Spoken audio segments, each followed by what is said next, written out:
So in this section, we are going to see about another type of microwave component commonly used for coupling of powers in the laboratory, that is a directional coupler, the properties of directional coupler, the characteristics by which directional couplers are stated, the derivation of the S matrix of a directional coupler, concept of a two-hole directional coupler, and also you will understand how the nomenclature of a directional coupler is going to change in the laboratory. So these sections are covered in this particular lecture. So from the name of directional coupler, what do we understand? We are going to directionally couple some of the microwave signal. Okay, so we are having here 4 ports. This is a simple schematic figure of a directional coupler. So from this we understand that this coupling device is having 4 ports. Okay, and we have named it in such a way that this is a port 1.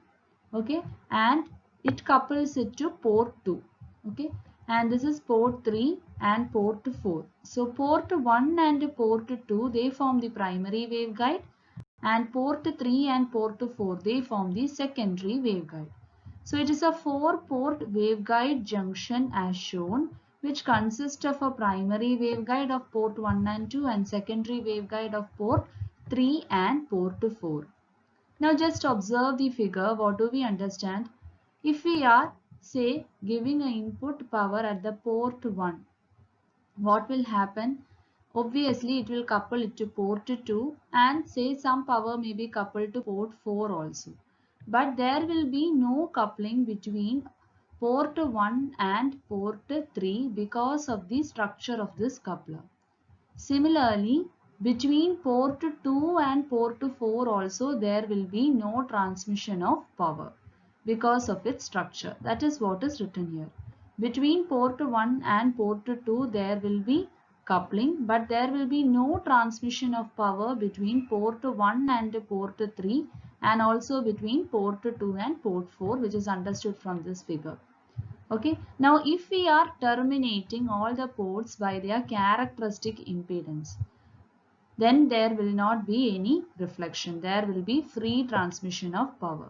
For example, if we are terminating say port 2, port 4, etc. by their characteristic impedance and giving input power at the port 1, it will couple to port 2 and some power will be coupled to port 4. Obviously, there will be no transmission of power between port 1 and port 3, but reflections can be avoided if these ports are terminated by its characteristic impedances. Now the general characteristics of a directional coupler is usually expressed in terms of its coupling factor and directivity. So we have known the structure of directional coupler. It's a coupling device which has got a primary and a secondary waveguide. So the characteristics could be expressed in terms of the coupling factor and directivity. So first we will see the two important terms. What do you mean by coupling factor and directivity?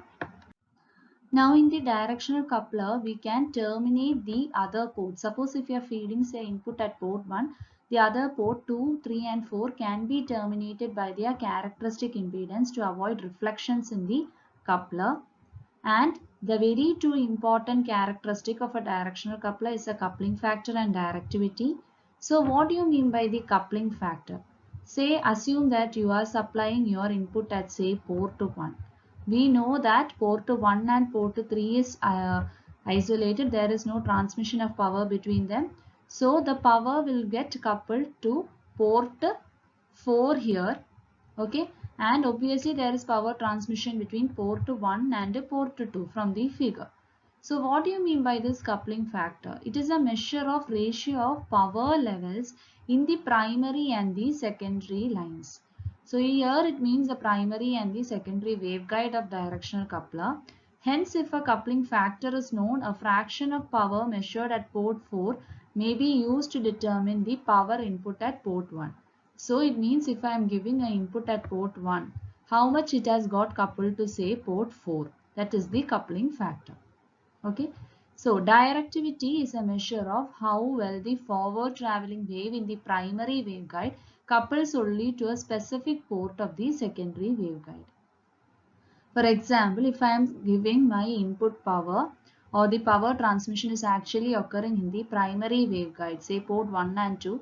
So how much it is going to the other secondary port, that measure is called as the directivity. So these two, coupling factor and directivity, are the important characteristic of a directional coupler. So assuming that our wave is propagating, say, from port 1 to port 2 in the primary waveguide, the coupling factor and directivity are defined as follows. So coupling factor is, we have applied here the input power at P1 and how much it is coupling, say, to port of 4. Okay, that is why we have taken the ratio of P1 to P4, and since we are calculating the power in dB, we have taken the ratio of the power into 10 log to the base of 10. Okay, similarly directivity in dB we are calculating here, and we are applying here the input at, say, port 1 to 2. The wave is propagating from port 1 to 2. So the directivity is how much it has coupled to our secondary port. That is why we are taking the ratio of P4 to P3. That is our directivity. So for a designing of a directional coupler, mentioning these factors, what is the coupling factor and what is the directivity factor, is important.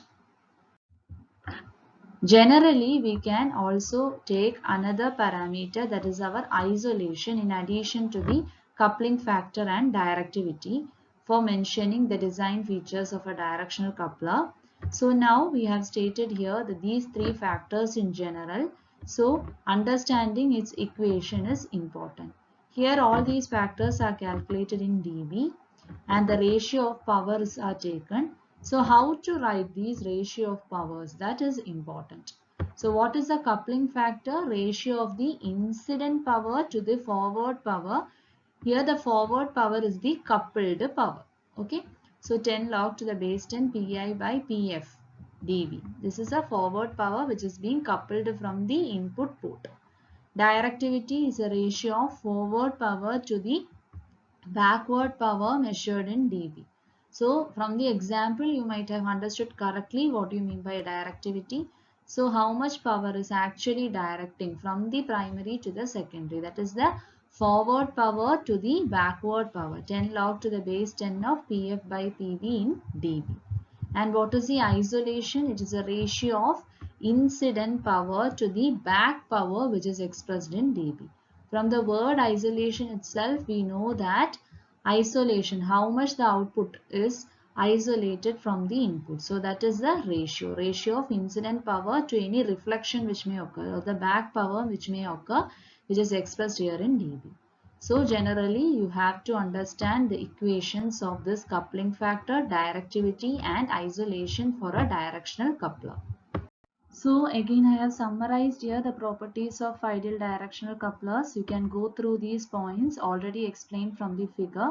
That is how the power which is given, say, to port 1 is coupling to port 2 and to 4 but not to port 3, etc. and which ports are being decoupled, port 1 and 3 and port 2 and 4.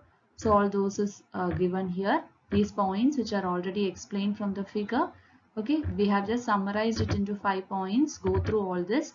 And we have known about the three important characteristics of directional coupler, that is the coupling factor, directivity and isolation.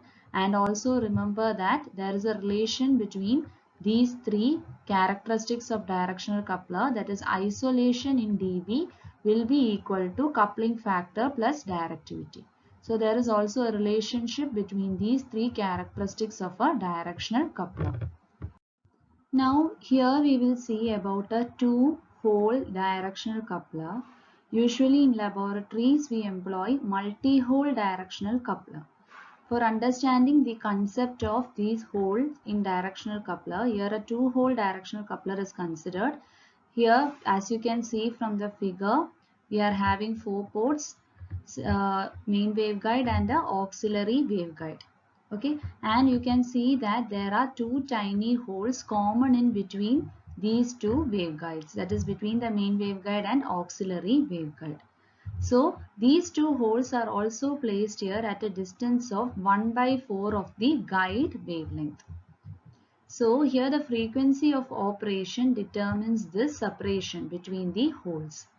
So what happens here when you are having an incident power, say at the port 1, the leakage occurs from these two holes, that is the hole number 1 and hole number 2.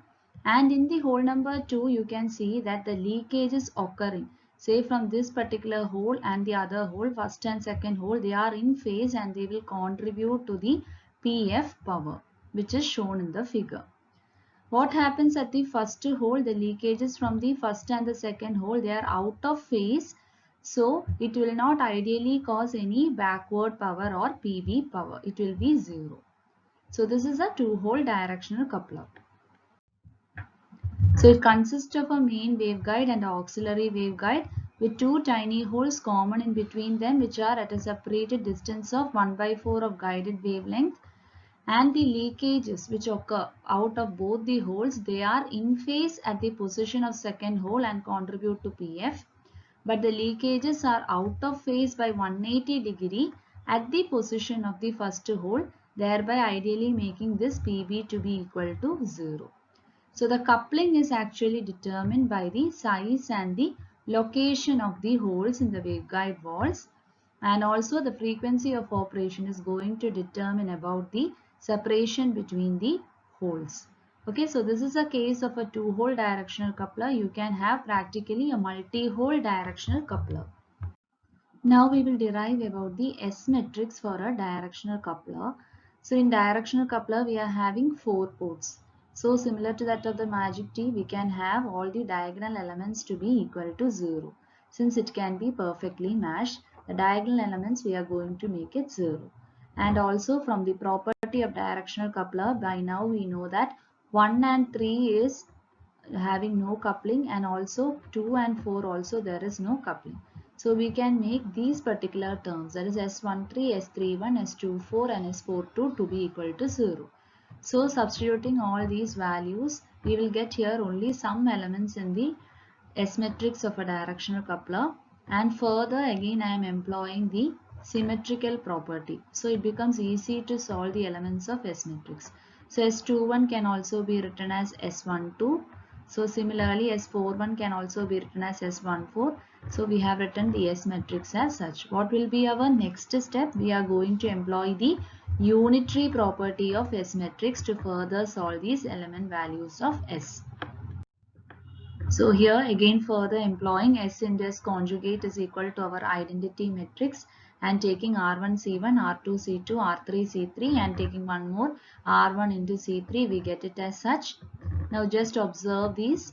If we are considering the first two relation, we get what? S14 to be equal to S23. Since S12 is common in first two equations. So we get here S14 is equal to S23. Again, if you look at the other two equations, okay, that is these two equations R2C2 and R3C3, we get S12 to be equal to S34. So we have come to these two conclusions. Now for finding out the S matrix of the directional coupler, now we are going to make assumptions. Okay, then only we can further get some values for the S matrix. Now we have got that S12 is equal to S34 in the last step. So we will assume let that be equal to a real and positive number, say P. Okay, since it is a real and positive, its conjugate will also be equal to P. So while considering R1 C3 and substituting the value of P, that is S12 and S34 is here P. Okay, so we can get the value of S23. So when you observe this equation, we have got S23 plus S23 conjugate is equal to 0. So if I am taking for example say JQ as S23, its conjugate will be minus JQ. So we will assume that this other element is an imaginary number. Okay, so first of all we have assumed a real and positive number P for certain value of S, and further solving we understand that the other elements are imaginary. So we have taken it to be J into Q. So substituting all these values back into our S matrix, we get the final S computed matrix for a directional coupler as such. So here we have assumed that we have got some positive values and some positive and real values and some imaginary values.